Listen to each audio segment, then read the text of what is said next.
ಒಂದು ಕಡೆ ದಾವಣಗೆರೆಯಲ್ಲಿ ವಿಜೇಂದ್ರ ಆಪ್ತರ ಸಭೆ, ಮಾಜಿ ಸಚಿವ ಎಂಪಿ ರೇಣುಕಾಚಾರ್ಯ ನೇತೃತ್ವದಲ್ಲಿ ಸಭೆ ಆಗ್ತಾ ಇರುವುದು. ಈ ಸಂಬಂಧಪಟ್ಟಂಗೆ ಯತ್ನಾಳ್ ರಿಯಾಕ್ಟ್ ಮಾಡಿದ್ದಾರೆ. ಸಭೆ ಮಾಡುವುದಕ್ಕೆ ಯಾರು ಬೇಡ ಅಂತಾರೆ ಅಂತ ವಿಜಯಪುರದಲ್ಲಿ ಶಾಸಕ ಬಸನಗೌಡ ಪಾಟೀಲ್ ಯತ್ನಾಳ್ ಅವರ ಪ್ರತಿಕ್ರಿಯೆ. ರೇಣುಕಾಚಾರ್ಯ ಟೀಮ್ಗೆ ಏನೋ ಭಯ ಬಂದಿರಬೇಕು, ಯತ್ನಾಳ್ರನ್ನ ಹೊರಗೆ ಹಾಕಲು ಆಗಲಿಲ್ಲ ಅನ್ನೋ ಭಯ ಅವರಿಗೆ ಶುರುವಾಗಿದೆ. ಸಭೆ ಮಾಡ್ತಾರೆ, ಮಾಡ್ಲಿ, ಎಷ್ಟು ಸಭೆ ಆದ್ರೂ ಮಾಡಿಕೊಳ್ಳಲಿ ಅಂತ ಒಂದು ರೀತಿ ವ್ಯಂಗ್ಯವಾಗಿ ಮಾತನಾಡಿದ್ದಾರೆ ಯತ್ನಾಳ್. ದಾವಣಗೆರೆಯಲ್ಲಿ ಎಂಪಿ ರೇಣುಕಾಚಾರ್ಯ ಅವರ ನೇತೃತ್ವದಲ್ಲಿ ವಿಜೇಂದ್ರ ಅವರ ಆಪ್ತರ ಬಳಗ ಒಂದಿಷ್ಟು ಜನ ನಾಯಕರು ಸೇರಿ ನಡೆಸ್ತಾ ಇರುವಂತಹ ಸಭೆಗೆ ವಿಜಯಪುರದಲ್ಲಿ ಯತ್ನಾಳ್ ಅವರ ಪ್ರತಿಕ್ರಿಯೆ. ಸಭೆ ಮಾಡ್ತಾರೆ, ಮಾಡ್ಲಿ, ಎಷ್ಟು ಸಭೆ ಆದ್ರೂ ಮಾಡ್ಲಿ, ಅದರಿಂದ ಏನು ಫರಕ್ ಬರೋದಿಲ್ಲ ಅನ್ನುವಂಥ ರೀತಿಯಲ್ಲಿ ಯತ್ನಾಳ್ ಮಾತನಾಡಿದ್ದಾರೆ. ರೇಣುಕಾಚಾರ್ಯ ಟೀಮ್ಗೆ ಏನೋ ಭಯ ಬಂದಿರಬೇಕು, ಯತ್ನಾಳ್ರನ್ನ ಪಕ್ಷದಿಂದ ಹೊರಗೆ ಹಾಕೋದಕ್ಕೆ ಆಗ್ಲಿಲ್ಲ ಅನ್ನೋ ಭಯ ಶುರುವಾಗಿದೆ. ಎಷ್ಟು ಬೇಕಾದ್ರೂ ಸಭೆ ಮಾಡಲಿ ಅಂತ ಯತ್ನಾಳ್ ಅವರ ಪ್ರತಿಕ್ರಿಯೆ.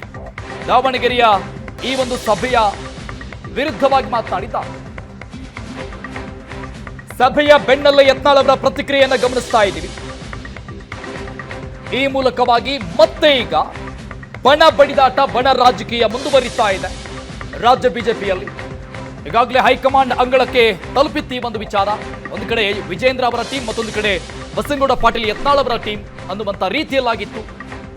ಹೈಕಮಾಂಡ್ ನಾಯಕರನ್ನ ಭೇಟಿಯಾಗಿ ವಾಪಸ್ ಬಂದ ನಂತರದಲ್ಲಿ ಅಲ್ಪ ಪ್ರಮಾಣದಲ್ಲಿ ಎಲ್ಲವೂ ಕೂಡ ಶಮನ ಆಗಿತ್ತು. ಈಗ ಮತ್ತೆ ಅದು ಸ್ಫೋಟಗೊಂಡಂತೆ ಕಾಣಿಸ್ತಾ ಇದೆ. ಮಾಡ್ಲಿಕ್ಕೆ ಯಾರು ಬೇಡ ಅಂದ್ರೆ ಮೊನ್ನೆ ಬಗೆಹರಿದಿಲ್ಲ ಅಂತ ಅರ್ಥ. ಯಾವ್ದ್ರಿ ಏನು ಅವ್ರಿಗೇನು ಭಯ ಬಂದಿರ್ಬೇಕೇನಾರೆ, ಯತ್ನಾಳ್ ಹೊರಗೆ ಹಾಕೋದ್ರ ಆಗಲಿಲ್ಲಲ್ಲ ಅಂತ ಪಾಪ ಹತಾಶೆ ಆಗಿರ್ಬೇಕು. ಅದಕ್ಕೆ ಸಭೆ ಮಾಡ್ತಾ ಇದ್ದಾರೆ. ಮಾಡಲಿ, ಎಷ್ಟು ಸಭೆ ಮಾಡ್ತಾರೆ ಒಳ್ಳೇದವ್ರು. ಸರ್, ಈಗ ಮೊನ್ನೆ ಡೆಲ್ಲಿಯಲ್ಲಿ ನಿಮಗೆ ಸಂಪೂರ್ಣ ಬೆಂಬಲ ಕೊಟ್ಟರು ಸಂಸದರು.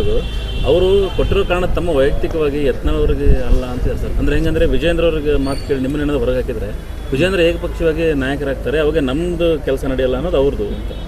ಅಂದರೆ ಹಿಂದೆ ಸಚಿವ ಸ್ಥಾನ ಸಿಕ್ಕಾಗ ಯತ್ನಾಳ್ ಪರವಾಗಿ ಬರಲಿಲ್ಲ, ಬೇರೆ ಸ್ಥಾನದಲ್ಲಿ ಬರಲಿಲ್ಲ, ಈಗ ಬಂದರು ಅಂತಂದರೆ ಅದರ ಅರ್ಥ ಹಾಗೆ ಅಂತ ವಿಶ್ಲೇಷಣೆ. ಏನು ನೋಡ್ರಿ, ಲೋಕಸಭಾ ಸದಸ್ಯರಿಗೆ ಗೊತ್ತಿದೆ ಕರ್ನಾಟಕ ಸ್ಥಿತಿಗತಿ, ಯಾರನ್ನ ಮ್ಯಾಗ ಕ್ರಮ ತೊಗೊಂಡ್ರೆ ಏನಾಗ್ತೈತೆ ಅನ್ನೋಂಥದ್ದು ನಮ್ಮ ಹೈಕಮಾಂಡಿಗೆ ಹೇಳ್ಯಾರ.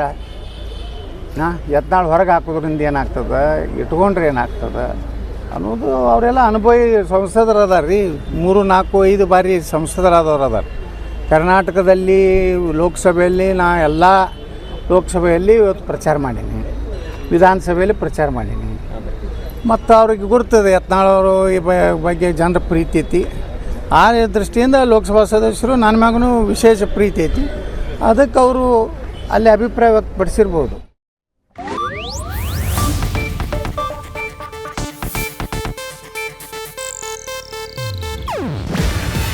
ಇದು ಏಷ್ಯಾನೆಟ್ ನ್ಯೂಸ್ ನೆಟ್ವರ್ಕ್ ಪ್ರಸ್ತುತಿ.